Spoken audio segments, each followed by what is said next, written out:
Little flower સ્કૂલના સ્થાપક અને બાવા સાહેબ, શૌકત અલી બાવા સાહેબ, ઇકબાલભાઈ હવાલદાર યુનાઇટેડ એસોસિએશનના પ્રમુખ, ઇમ્તિયાઝભાઈ કોટોપર દરવાજા એસોસિએશનના પ્રમુખ, મારા સાથી સભ્ય તસલીમબેન,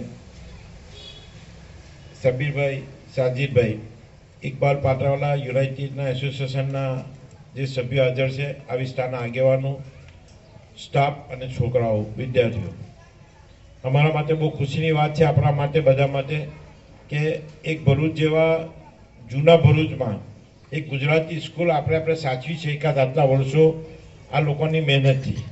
અત્યાર લગીનમાં સારામાં વધારે જો આપણા માટે એક ચેલેન્જ હોય તો ગુજરાતી મીડિયમની સ્કૂલો સાચવવાની. આપણી માતૃભાષા ગુજરાતી છે. આપણા લોકોમાં, આપણા મા બાપોમાં, આપણા વિદ્યાર્થીઓમાં કે દરેકમાં ઇંગ્લિશ મીડિયમનો જે ક્રેઝ છે, પણ અત્યાર સુધીના અમારા એજ્યુકેશનનો જે અનુભવ છે, સૌથી વધારે ડ્રોપ આઉટ ગુજરાત ઇંગ્લિશ મીડિયમમાં છે. 11-12ના જે છોકરાઓ છે, વધારે વધારે એસએસસી 11-12 સુધી કરે છે, પછી ત્યાર પછીનું એને બેઝિક કોઈ આગળ જવાનું કોઈ પ્લેટફોર્મ મળતું નથી. ને અત્યાર લગી ભરૂચ શહેરમાં આપણે જેટલા ડૉક્ટરો, એન્જિનિયરો કે આટલી અહીંયા જે બેઠા છે આગેવાનો, એમાં સારા એવા એજ્યુકેશનની છે, ટીચરો રિટાયર છે, એવી ગુજરાતી મીડિયમમાં જ ભણેલા છે. એટલે આ વિસ્તારના જે સંચાલકો છે એમને આપણે અભિનંદન આપીએ કે સ્કૂલ ચલાવવાની બહુ જ અઘરી છે. આ સંસ્થાઓ સાથે અમે જોડાયેલા છે, અમને ખબર છે, પણ આ સંસ્થાને સાચવી રાખી છે એના બદલ જેટલો પણ આપણે અભિનંદન આપીએ એટલો ઓછો છે. સાથે સાથે સંસ્થાના ટીચરોએ જે પરફોર્મન્સ કર્યું છે છોકરાઓએ, એ પણ કાબિલે દાદ છે કે ભાઈ છોકરાઓને તૈયાર કરવાના, મહેનત કરવાની બહુ જ અઘરી છે. એમને પણ આપણે અભિનંદન આપીએ. અને ખાસ કરીને આ વિસ્તાર, જે વિસ્તારમાંથી આ સ્કૂલ ચાલે છે, એ સામાન્ય મધ્યમ વર્ગથી નીચેના અને મધ્યમ વર્ગના છોકરાઓ, મા બાપો આવે છે. એમને પણ અમારી રિક્વેસ્ટ છે કે ભાઈ ઇસ્ટરા ગામ પર, મને સોએબ સાહેબે એમને કહ્યું હતું કે ઇસ્ટરા ગામ પર મા બાપો જોશે, અહીંયા જગ્યા ઓછી છે, તો એમને પણ આપણે એક રિક્વેસ્ટ છે કે ભાઈ આ સ્કૂલ આપણા છોકરાઓ માટે, આપણા માટે છે, તો એને સાચવવાની, એ લોકોની પર ધ્યાન આપવાનું, છોકરાઓ પર ધ્યાન આપવાનું, એ પણ આપણે એટલી જ જવાબદારી છે.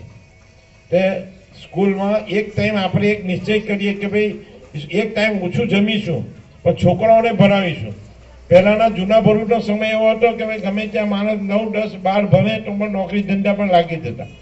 પણ હમણાં કોમ્પિટિશનનો જમાનો છે, કોમ્પ્યુટર યુગનો જમાનો છે, એટલે આપણે સ્કેલ એજ્યુકેશન પર જવાની જરૂર છે. એટલે આ વિસ્તારના મા બાપો જે જોવે છે ઇસ્ટરા ગામ પર, તેમને પણ મારી એક રિક્વેસ્ટ છે કે ભાઈ એક કામ ઓછું જમીને પણ આપણા છોકરાઓને ભણવામાં ધ્યાન આપીશું. સ્કૂલમાં ખાલી મોકલીને સ્કૂલના ટીચરોને આપણે મા બાપને છોકરાઓ આપી દઈએ, એના કરતાં આપણે પણ એનો એક સમય આપીએ, એની માટે સમય આપીએ. જે છોકરાઓ હમણાં વોટ્સઅપ પર જે પ્રોગ્રામ આપ્યો, મા બાપો જ વોટ્સઅપમાંથી હમણાં આપણે ઊંચા નથી આવતા, તો છોકરાઓ તો કઈ રીતે કરવાના? છોકરાઓ તો એટલો જ ઉપયોગ કરે છે સાથે સાથે.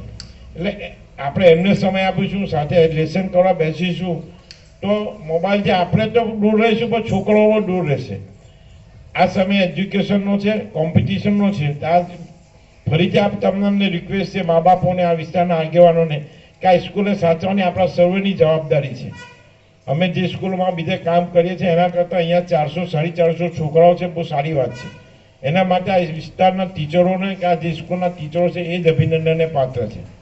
તો ફરીથી આપ તેમને અભિનંદન આપી અમારા ત્યાંથી સોએબભાઈને અને મંડળને આશ્વાસન આપી છે કે અમારાથી જે પણ મહેનત કરશે, મદદ થશે, અમારાથી, અમારા ડોનરથી કરાવીશું.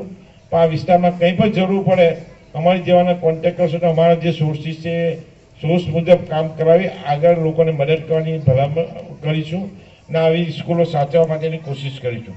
અલ્લાહ હાફિઝ.